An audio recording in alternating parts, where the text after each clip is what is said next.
महाराष्ट्राचा. नमस्कार, मी सुधा संध्यालाग मध्ये आपल्या सगळ्यांचं स्वागत. राम मंदिरासाठी भक्तांनी दिलेल्या सोन्या चांदीच्या मौल्यवान वस्तू चोरीला गेल्याचा आरोप करत आमदार जितेंद्र आव्हाड यांनी सत्ताधारी पक्षावर जोरदार निशाणा साधलाय. दानकर्त्यांनी पोलिसांमध्ये तक्रार दाखल करावी अशी मागणीही त्यांनी केली आहे की ज्याच्यामुळे महाराष्ट्राच्या मतदारांची हानी होणार आहे. या पावसाळ्यात तुम्हाला वाटतं का शिक्षक शाळेत जात नाहीत? पावसामुळे मुंबईत पाऊस असेल, कोण शाळेत जातं? तुंबलेल्या मुंबईमधनं चालत कोण शाळेत जातं? अशा वेळेस मुंबईच्या झोपडपट्ट्यांमध्ये शिक्षक जाणार आहेत का मतमोजणी करायला?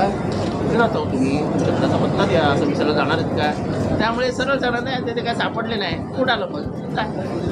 SIR हे फक्त मतं कमी करण्याचं, गरिबांची मतं उडवण्याचं मस्त रचलेलं कारस्थान आहे. आणि त्यातल्या त्यात ही मतं इथले ज्या जाती जमाती आहेत, विमुक्त, भटक्या, ज्यांच्या आयुष्यभरात ती एक झोपडी नाही स्वतःची बांधू शकते, न मतं येणार आहे.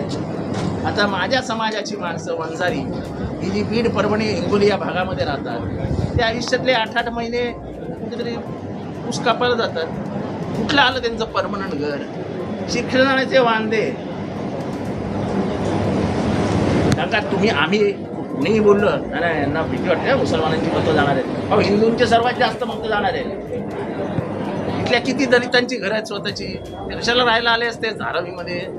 गावी शेती नाही, राहायला जागा नाही, इज्जत नाही, मान नाही, सन्मान नाही. त्यापेक्षा मुंबईत जाऊन झोपड्या बांधूया आणि रस्त्यावर राहूया. याच्याने ते आले आपल्या मुंबईत. आता त्यांच्या तुम्ही सांगणार की 2002 ला मतदान कुठे केलं होतं हे सांग बरं. कुठं जाणार? कुणाला त्याचं मत? जा, काय करणार तुम्ही?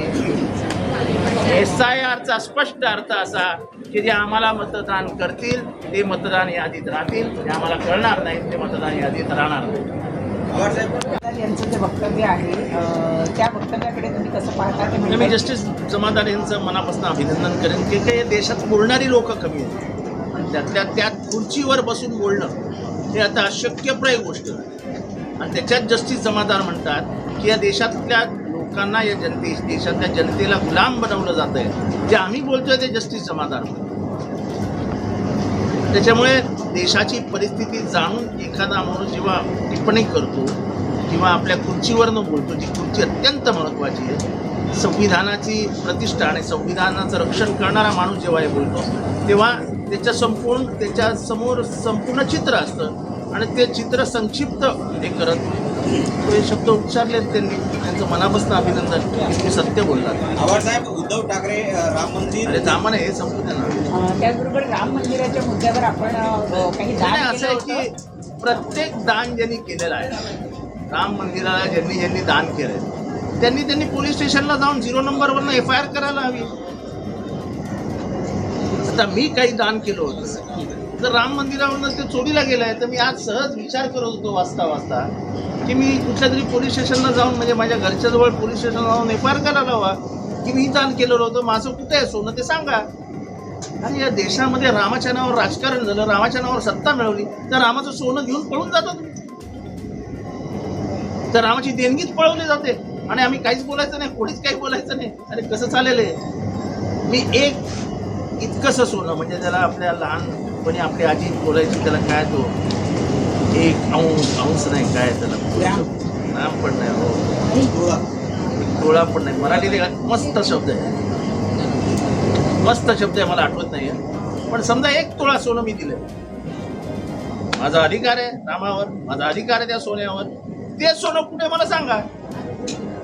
हे चोर, हे भ्रष्टाचारी, यांनी रामाला विकून 40 वर्षानंतर रामाच्या नावाने सत्ता घेतली.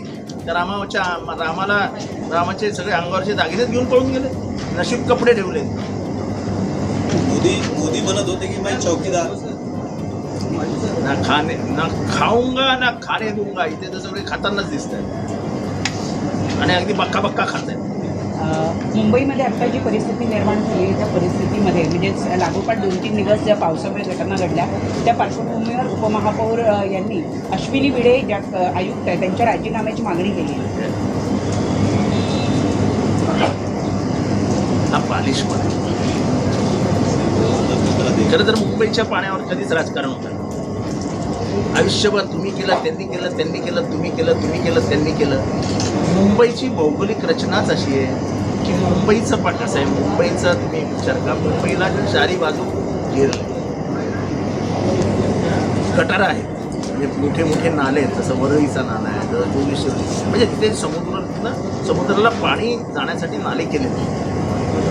एकदा भरती आली की त्या नाल्यातलं पाणी आतमध्ये येतं, त्यामुळे बाहेर जाण्याचा प्रश्नच येत नाही.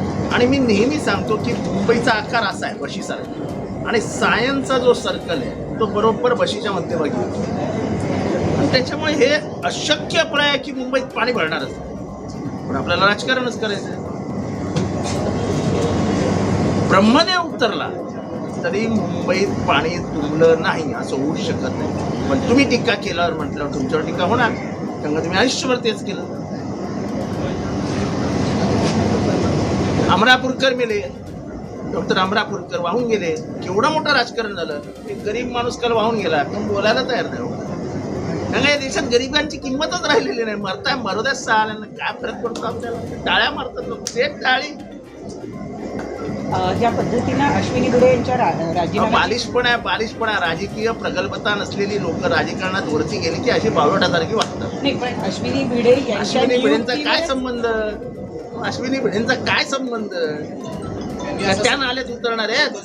त्यांनी संबंध असा लावला की 2 महिन्यांपूर्वी उपमहापौर म्हणतात की त्यांना पत्र दिलेलं होतं, त्या पत्रावरची कारवाई करण्याची जबाबदारी त्यांची होती. कॉन्ट्रॅक्टर नीट काम करत नव्हता हे कळवलेलं होतं, खालचे अधिकारी करत नाहीत हे कळवलेलं होतं. मग जबाबदारी कोणाची? मला माहित नाही ते कुठल्या पक्षाचे आहेत. एकनाथ शिंदेच्या पक्षात. म्हणजे याचा अर्थ डिपार्टमेंट कोणाच्या हातात आहे? नगरविकास कोणाकडे आहे? मला या राजकारणात जायचं नाही आहे. हा बालिशपणा एवढंच मी सांगतो. नाही आता कसं आहे, ते आपापसात कोणी नाही असं आहे की प्रश्न आहे. तुम्ही शिवसेनेवर आरोप केलात ना, एवढ्या वर्ष शिवसेनेला घेरलात तुम्ही. पाणी तुटते, पाणी तुटते, पाणी तुटते, पाणी तुटते, आता पाणी तुटते, द्या उत्तर का पाणी तुटते. पण मी तेव्हाही सांगत होतो की मुंबईची भौगोलिक रचनाच अशी आहे की मुंबई पाण्यापासून वाचूच शकत आहे. कारण का मुंबईची किनारपट्टी, त्यात भरती ओटी, या सगळ्याचा विचार केल्यानंतर पाणी भरणारच.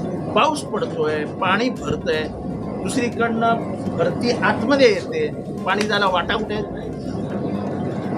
आणि त्याच्यामध्ये झोपडपट्ट्या वाढत आहेत. तुम्ही नवीन बिल्डिंगी बांधताय, 70 मजल्याच्या बिल्डिंगी बांधताय.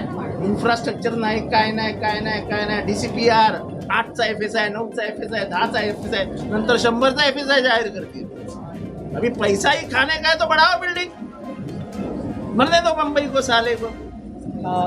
उद्धव ठाकरे यांना पुन्हा एकदा रामाची आठवण झालेली दिसते. त्यांनी महाआरती करायला सांगितलेली आहे. बघा, रामाची आरती तसं राम मंदिराचं नावच उद्धव म्हणजे ठाकरे कुटुंबियांवर. जेव्हा राम मंदिर पडलं तेव्हा आम्ही शिव्या देतो की व्हायला नको होतो. तेव्हा एकच माणूस मर्दासारखा बाहेर आला आणि सांगितलं होय माझ्या पोरांनी तोडलं. त्याचं नाव होतं बाबरी मस्जिद. बाबरी म्हणजे तेच राम मंदिर तिथंच निर्माण झालं ना. बाबरी मस्जिद तिथूनच राम मंदिराचं निर्माण आहे. त्यामुळे रामाची आठवण शिवसेनेला आज नाही झाली. मी राजकारणाच्या पलीकडे इतिहास सांगतोय. तेव्हा तर सगळे बिळात घुसले होते, कुणीच जबाबदारी घ्यायला तयार नव्हतं. तेव्हा बाळ ठाकरे म्हणाले हो आय एम प्राऊड, मुझे गर्व है की मेरे लडके होते. त्यांना अधिकार आहे ना. तुम्हाला तर अधिकारच नाही रामाचं नाव घ्यायचं. तुम्ही पळून गेला तर पळून. म्हणजे जसं ओबीसीचं राजकारण होत होतं तेव्हा ओबीसीच्या विरोधात सर्वात आक्रमक कोण होतं? आरक्षण मिळवू नये कोण भूमिका कोणाची होती? गोस्वामी ज्यांनी स्वतःला जाळून घेतलं तर कोणाचा होता? BJPचा. आणि आज BJPच सांगते आमच्या DNAत आहे, ओबीसी आमच्या DNAत आहे, आमची ओबीसी आमच्या DNAत आहे. कसला DNA तुमचा DNA तपासा. कसं चालेल? किती दिवस तुम्ही कोणाला फसवणार? रामाला फसवणार, ओबीसीला फसवणार, दलितांना फसवणार, भांडणं लावणार. आणि सत्ता, पैसा, सत्ता, पैसा, सत्ता, पैसा, असं चक्र सुरू आहे. बस त्या चक्रामध्ये अडकलंय आहे, काही नाही. ताज्या आणि महत्त्वपूर्ण बातम्या पाहण्यासाठी आजच आमच्या संध्या लाईव्ह न्यूज चॅनलला यूट्यूबवर सबस्क्राईब करा आणि बेल आयकॉन प्रेस करा.